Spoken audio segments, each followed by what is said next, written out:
आए कुछ असामाजिक तत्व लगे कि कहें कि कोचिंग उड़ा देंगे 2 दिन के अंदर, और गार्ड को मार के इतना लहूलुहान कर दिए कि अभी वो एडमिट है। यहाँ पे सीसीटीवी कैमरा फुटेज को दे दिया गया है, चिन्हित कर लिया गया, गार्ड भी पहचान गया वहाँ पे बगल की कोचिंग वाला ही। खान सर जो है दोनों मिल करके जो है ज्ञान बिंदु को बर्बाद करने का पूरा प्रयास कर रहा है। देश के सबसे चर्चित शिक्षकों में से एक, लाखों छात्रों के पसंदीदा टीचर और सोशल मीडिया पर करोड़ों लोगों के बीच पहचान रखने वाले खान सर अचानक एक बड़े विवाद और सनसनीखेज घटना के केंद्र में आ गए हैं। पटना में खान सर की कोचिंग के बाहर देर रात ऐसा हंगामा हुआ कि पूरे इलाके में अफरा तफरी मच गई। गार्ड को घसीट कर पीटा गया, पत्थरबाजी हुई, पोस्टर फाड़े गए। पुलिस के बड़े अधिकारी रात भर मौके पर डटे रहे और अब सवाल उठ रहा है कि आखिर खान सर की कोचिंग पर हमला क्यों हुआ? क्या ये सिर्फ 2 गुटों के बीच मारपीट का मामला था? क्या किसी ने खान सर को संदेश देने की कोशिश की है या फिर इसके पीछे कोई और वजह है? सबसे दिलचस्प बात यह है कि ये घटना ऐसे समय पर हुई है जब खान सर लगातार पेपर लीक, बेरोजगारी, मीडिया की भूमिका जैसे मुद्दों पर खुलकर बोल रहे हैं। ऐसे में सोशल मीडिया पर तरह तरह की चर्चाएं शुरू हो गई हैं। तो आखिरकार उस रात क्या हुआ था? सीसीटीवी में क्या दिखा? खान सर ने क्या कहा? और इस पूरे मामले पर छात्रों का गुस्सा क्यों फूट पड़ा? सब बताएंगे आपको इस वीडियो में। दरअसल मंगलवार देर रात पटना स्थित खान सर की कोचिंग के बाहर अचानक हंगामा शुरू हो गया। शुरुआती जानकारी के मुताबिक कुछ लोग कोचिंग के बाहर पहुंचे और देखते ही देखते उनकी संख्या बढ़ गई। सीसीटीवी फुटेज में दिखाई देता है कि कोचिंग के सुरक्षा गार्ड को बाहर घसीट कर ले जाया जाता है और उसके साथ मारपीट की जाती है। फुटेज में पत्थरबाजी और पोस्टर फाड़ने जैसी घटनाएं भी दिखाई दे रही हैं। बताया जा रहा है कि उस समय कोचिंग परिसर के अंदर एक कार्यक्रम चल रहा था और खान सर वहीं पर मौजूद थे। घटना की सूचना मिलते ही पुलिस हरकत में आई।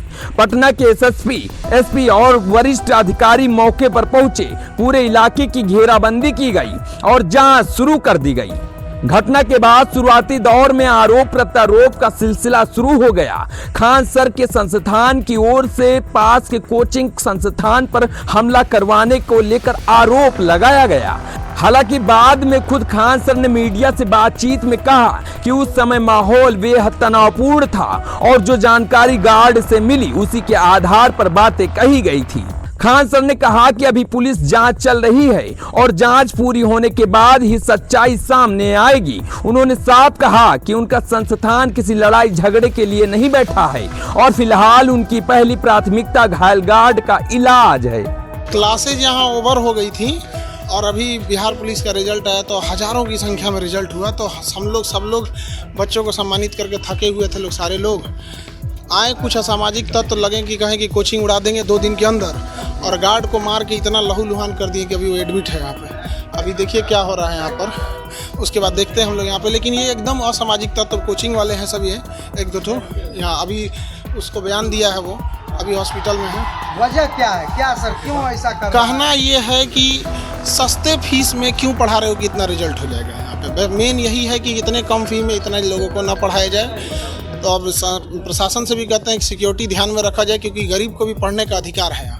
हजारों की संख्या में जब रिजल्ट हो जाता है तो थोड़ा इस तरह से असामाजिक तत्व जो होते हैं वो अपना सोचते हैं कि दबा दिया जाए। ये सभी क्या आप ही पर हमला करने वाले थे? पूरा ऑफिस तोड़ ताड़ दिया, ऐसा गोली चला दिया। अब किसको हमला करने आ गए? यहाँ हमारे घर पे किसको करना है? हाँ, सीसीटीवी कैमरा फुटेज को दे दिया गया है, चिन्हित कर लिया गया, गार्ड भी पहचान गया वहाँ पे बगल की कोचिंग वाला ही। सुरक्षा मिलना चाहिए, क्योंकि अब सुरक्षा मिलना चाहिए। अब ये प्रशासन का चीज़ है, अब देखिए देते हैं लोग कि नहीं देते हैं, लेकिन ये बड़ा दुखद घटना है। डर लग रहा है खान सर। अब आप भी गजब बात पूछते हैं। यहाँ गोली चल गया तो मजा आएगा किसी को? किसको गोली चलने पे मजा आता है? यहाँ पे चारों ओर से गोली चल रहा था, उस समय कहाँ थे आप लोग? आते तब पूछते कि आपको कैसा लग रहा है यहाँ पे। अब देंगे, यहाँ पे पुलिस तो आई है यहाँ पे, अब देखते हैं पुलिस का क्या इन्वेस्टिगेशन। कौन हो सकता है इसके पीछे? बगल की कोचिंग वाला है, सबको पता है कौन हो सकता है यहाँ पे। हाँ दोस्तों, खान सर का कहना है कि गार्ड को इतनी गंभीर चोटें आई हैं कि वह फिलहाल पूरी तरह बयान देने की स्थिति में नहीं है। उन्होंने यह भी कहा कि यह इलाका छात्रों का इलाका है, जहां कई बार सामान्य शोर शराबा भी होता रहता है। शुरुआत में उन्हें लगा कि शायद कोई सामान्य विवाद या खेलकूद का मामला होगा, लेकिन बाद में स्थिति की गंभीरता समझ में आई। खान सर ने बिहार पुलिस और प्रशासन की भी तारीफ की। उन्होंने कहा कि देर रात तक वरिष्ठ अधिकारी मौके पर मौजूद रहे और सुरक्षा व्यवस्था सुनिश्चित कराई गई। साथ ही उन्होंने बिहार सरकार से अतिरिक्त सुरक्षा की मांग भी की है। लेकिन कहानी यहीं खत्म नहीं होती।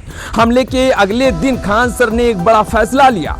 उन्होंने क्लास नहीं लेने का ऐलान कर दिया। इसके बाद बड़ी संख्या में छात्र कोचिंग के बाहर जमा हो गए। छात्रों ने खान सर के समर्थन में नारेबाजी शुरू कर दी। कई छात्रों का कहना है कि जब तक खान सर को पर्याप्त सुरक्षा नहीं मिलती तब तक वे पीछे नहीं हटेंगे। छात्रों का आरोप यह भी था कि सिर्फ एक कोचिंग संस्थान पर हमला नहीं बल्कि शिक्षा व्यवस्था पर भी हमला माना जा रहा है।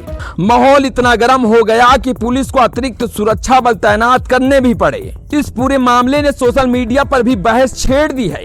कुछ लोग इसे कानून व्यवस्था से जुड़ा मामला बता रहे हैं तो कुछ लोग इसे हाल के दिनों की शिक्षा पेपर लीक और मीडिया को लेकर चल रही बहसों से जोड़कर देख रहे हैं।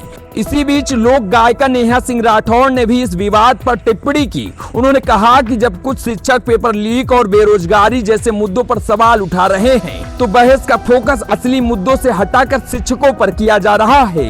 सरकार को पेपर लीक से नहीं, पेपर लीक के खिलाफ हो रहे प्रदर्शन से दिक्कत है। इसीलिए सरकार पेपर लीक के अपराधियों की बजाय पेपर लीक के खिलाफ बोलने वालों पर कार्रवाई कर रही है। हालांकि इन राजनीतिक और सामाजिक प्रतिक्रियाओं के बीच सबसे महत्वपूर्ण बात यह है कि पुलिस अभी जांच कर रही है। अभी तक जांच पूरी नहीं हुई और ना ही पुलिस ने आधिकारिक रूप से किसी विशेष मकसद की पुष्टि की है। रिपोर्ट की माने तो ज्ञान बिंदु पर जो हमले के आरोप लगाए जा रहे थे उसी के आधार पर पुलिस ने ज्ञान बिंदु के डायरेक्टर को हिरासत में भी ले लिया है। यानी सबसे बड़ा सवाल अभी भी वही है, क्या यह हमला सिर्फ गार्ड को निशाना बनाकर किया गया था? क्या हमलावरों का असली टारगेट खान सर थे? क्या यह किसी पुरानी रंजिश का मामला है या फिर इसके पीछे कोई और वजह छिपी हुई है? इन सभी सवालों के जवाब पुलिस जांच पूरी होने के बाद ही सामने आएंगे। फिलहाल पुलिस सीसीटीवी फुटेज, चश्मदीदों के बयान और अन्य सबूतों के आधार पर मामले की जांच कर रही है। वहीं घायल गार्ड का इलाज जारी है और छात्रों में अब भी इस घटना को लेकर नाराजगी देखी जा रही है। इस पूरे मामले पर आपकी क्या राय है? क्या ये सिर्फ एक आपराधिक घटना है या इसके पीछे कोई बड़ा कारण हो सकता है? अपनी राय कमेंट बॉक्स में जरूर बताइए। अगर वीडियो पसंद आई हो तो लाइक शेयर जरूर करें और अगर आपने अभी तक कलम न्यूज को सब्सक्राइब नहीं किया है तो चैनल को सब्सक्राइब करके बेल आइकन बटन को जरूर प्रेस करें। धन्यवाद।